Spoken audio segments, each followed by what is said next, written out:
ವಾಕಿಂಗ್ಗೆ ತೆರಳಿದ್ದ ವೃದ್ಧೆಯೊಬ್ಬರನ್ನ ಭೀಕರವಾಗಿ ಹತ್ಯೆ ಮಾಡಿರುವ ಘಟನೆ ತುಮಕೂರಿನಲ್ಲಿ ನಡೆದಿದೆ.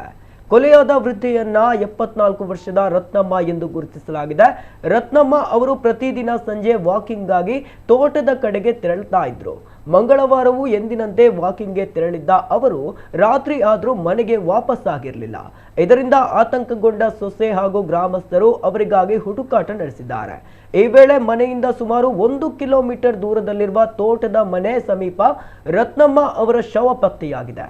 ದುಷ್ಕರ್ಮಿಗಳು ಅವರ ಕೈಕಾಲುಗಳನ್ನು ಕಟ್ಟಿ ಬಾಯಿಗೆ ಬಟ್ಟೆ ತುರುಕಿ ಹತ್ಯೆ ಮಾಡಿರುವುದು ಬೆಳಕಿಗೆ ಬಂದಿದೆ. ರತ್ನಮ್ಮ ಅವರ ಮೈ ಮೇಲಿದ್ದ ಚಿನ್ನಾಭರಣಗಳನ್ನು ದೋಚುವ ಉದ್ದೇಶದಿಂದಲೇ ಹತ್ಯೆ ನಡೆಸಿರಬಹುದೆಂಬ ಶಂಕೆ ವ್ಯಕ್ತವಾಗಿದೆ.